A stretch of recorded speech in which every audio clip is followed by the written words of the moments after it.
Once upon a time, in this great but magnificent place beyond the city of angels, there is a place like no other. A place filled with actors, a place with filmmakers, a place where all happiness is magical. And this magical place is called Hollywood. And throughout the years, Hollywood has made some great and extraordinary movies from generation to generation.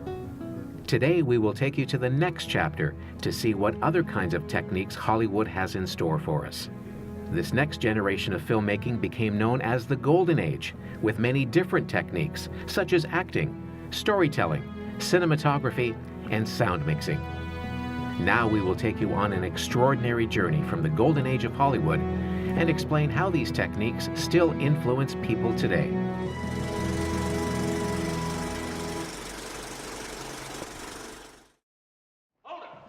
Dexter? Hello, Mr. Simpson. Well, Mr. Simpson, we're really rolling. Yeah, well, you can stop rolling at once. Huh? Don, Lena. All right, everybody, save it!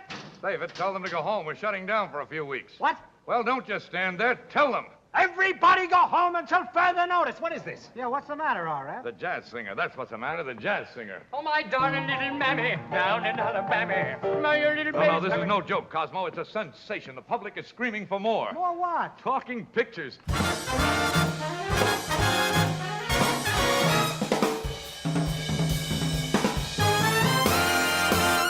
Throughout the years, film has taken us to new heights to explore what used to be called the world of silent films, and it used some great and interesting techniques.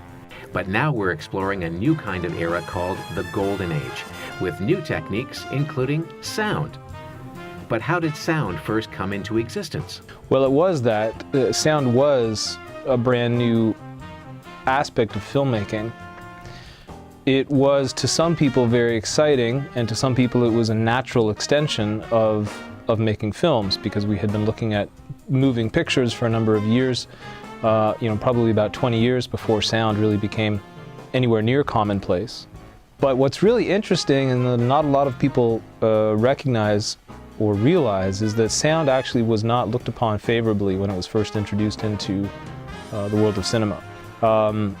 People were very happy with silent films.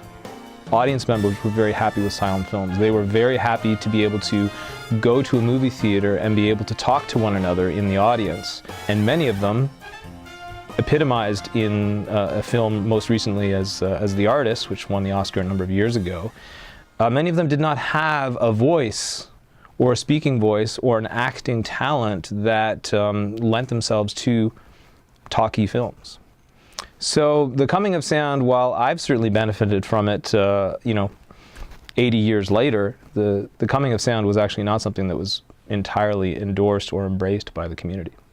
In 1906, Dr. Lee DeForest had created the very first sound design called the Vitaphone for a company called Western Electric.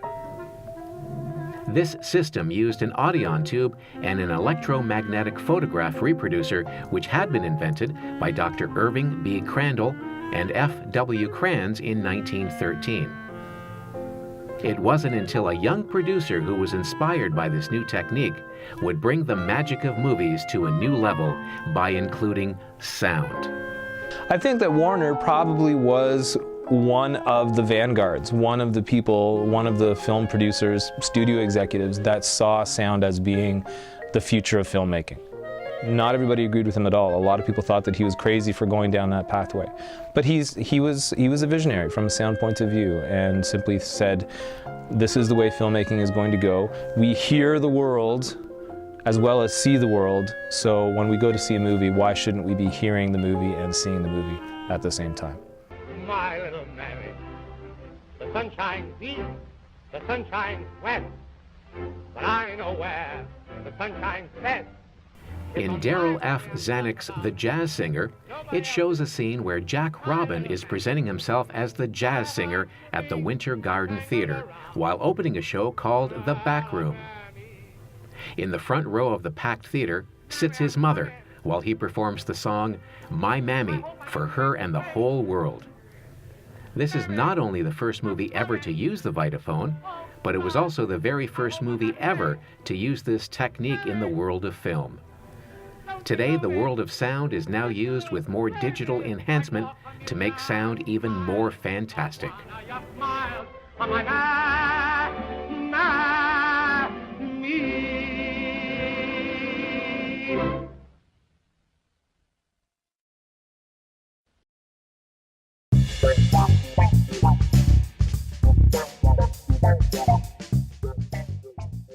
The world of sound has not only influenced every filmmaker to create sound just for feature films throughout the golden age of cinema. Another kind of technique that is still used in today's modern time is compositing, which was first developed by French magician Georges Méliès in the early 1900s. It is the combining of visual elements from separate sources into single images, often to create the illusion that all those elements are parts of the same scene. So historically what matte painting was painting on glass. It was actually glass painting. What you would do is you'd actually set up different layers.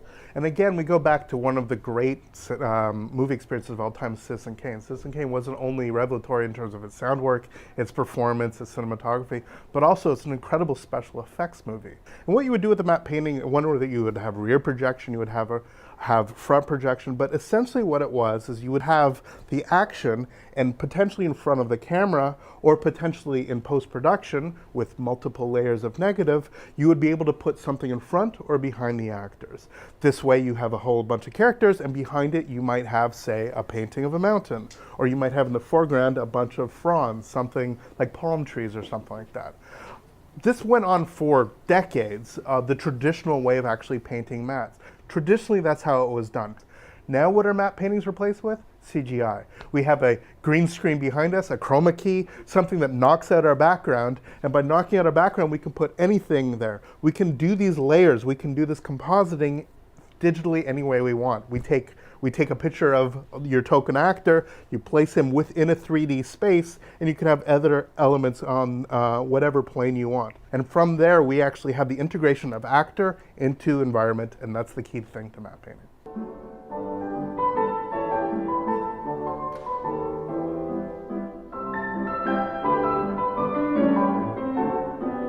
In Buster Keaton's The Playhouse, there is a scene where Keaton is portraying not one, not two, but 9 different members in a minstrel show. Keaton used multiple exposures to appear simultaneously as 9 different actors on a stage, perfectly synchronizing all 9 performances to show 9 copies of Keaton on screen all at the same time. Multiple exposures is not the only technique to be used with compositing, but it is also called by another name. That name, split screening. In filmmaking, it is used to allow one actor to appear twice in the exact same scene. The simplest technique is to lock down the camera and shoot the scene twice, with one version of the actor appearing on the left side and the other on the right side. The seam between the 2 splits is intended to be invisible, making the duplication seem more realistic. Ma'am, you done did a terrible thing to me. Oh? You made me glad I ain't in Texas. Have I? Mm-hmm. In Michael Gordon's Pillow Talk, it shows a scene where Doris Day and Rock Hudson are in their bathtubs together, talking over the telephone while discussing love and life.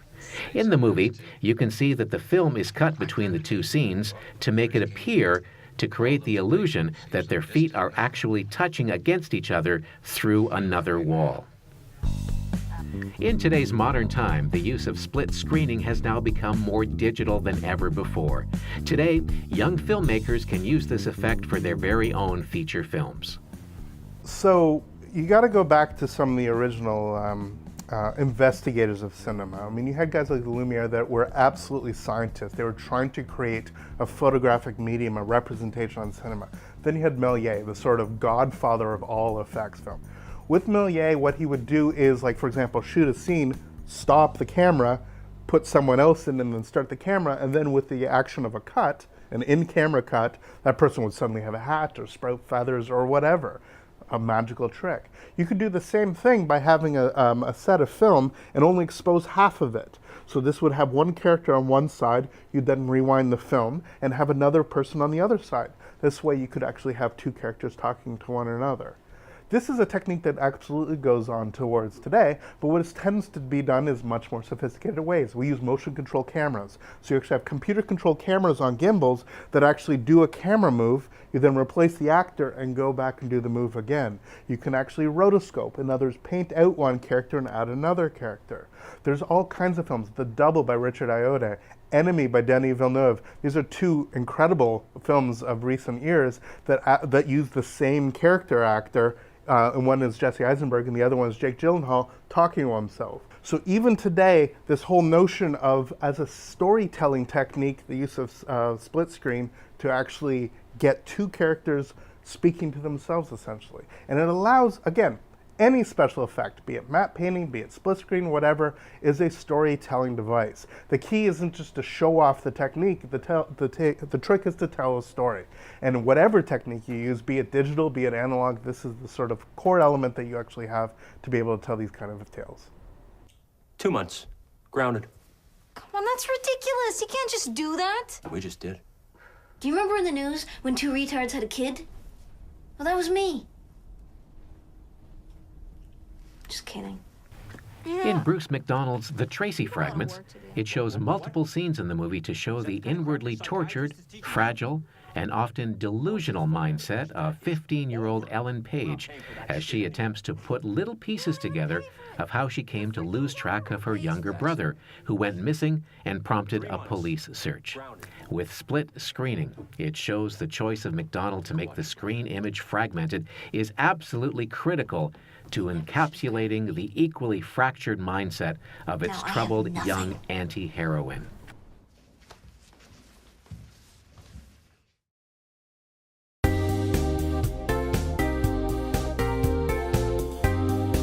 But the world of film began to introduce even more new techniques. Another famous technique that is still known today is the dolly zoom, which has been invented by Paramount cameraman Erman Roberts in the year of 1958.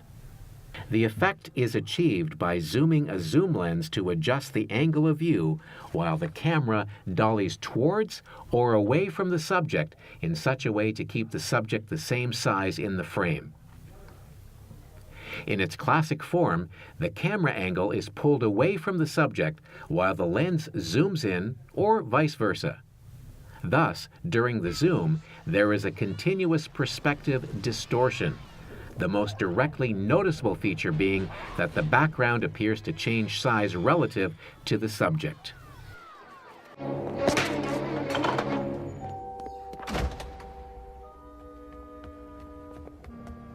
In Alfred Hitchcock's Vertigo, it shows a scene where former police detective John Ferguson is chasing his former true love, Madeleine Elster, up the bell tower.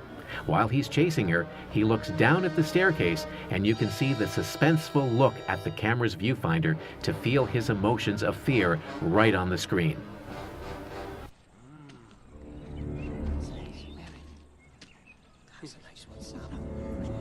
I think we should get off the road.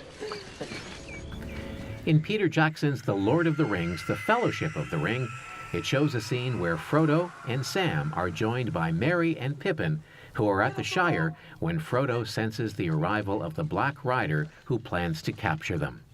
Hitchcock was not only known for the vertigo shot today, but he is also known for another technique called the long take shot.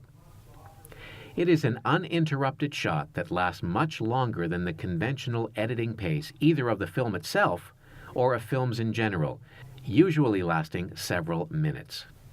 I was pretty young when Hitchcock films were on TV, so the first one I saw was Psycho, which terrified me beyond all. So that kind of kept me away from Hitchcock for a little while. But as I got older, I started to watch Hitchcock a little bit more, and years later, The Rope became impressed me a lot, because as an actor, I got to recognize the technique of acting, the demands that it was going to take. If he was going to do all these one takes, how long that film was with these takes, it was probably more experiment with his filmmaking than the acting, because Hitchcock wasn't a big fan of actors. So you were either a good actor or you sucked. But technically in The Rope, you got to see with these one shots, you knew as an actor going, I got to be on that spot. My responsibility is to be alive when that camera goes by and be in that spot. And the beauty of watching some of those scenes, that everybody was responsible for that and met the responsibility. The way that the long take would work is that it becomes much more theatrical again. It feels like a stage play, because what you're doing is you're taking away one of the main tools of cinema, which is montage. So the disadvantage is you actually lose that ability to cut from a wide shot to a close instantaneously. It is something that cinema can do that almost no other art form has. What would happen is that the magazines in film at the time would only last about 10 minutes long. So what will happen is the scene will play out, and then the camera will like go into a couch or something like that, and that's where the cut is done. It's a match cut between the sequences. So people will try to do stuff, like it's a very sort of, for lack of a better word, you know, film student-y thing, like imagine, wouldn't it be great if I did the whole thing as one shot to set myself apart? And usually it just fails miserably. It just feels tired and sort of bogged down. Then this technique, like all others, becomes something quite magnificent.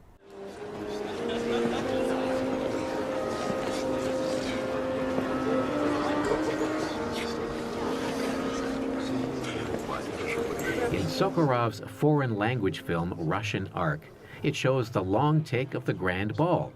It features great music by Mikhail Glinka and many of the participants in spectacular period costumes, and a full orchestra conducted by Valery Gergiev. The long, final exit features the crowd down the grand staircase. The narrator then leaves the building through a side door and sees an endless ocean, but does not look back or see the building. This can be interpreted as an ark preserving the Russian culture as it floats in the sea of time. И жить нам вечно.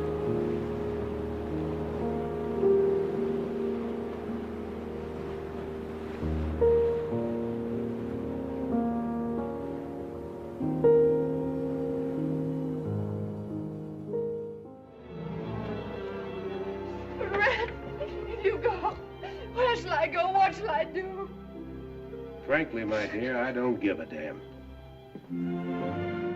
In the world of filmmaking, movies would never be the same without the elements of storytelling, with the example that Clark Gable showed us in Gone with the Wind. Storytelling can help us feel the emotions of a character and that character's development, even if one character has a tragic moment, or vice versa.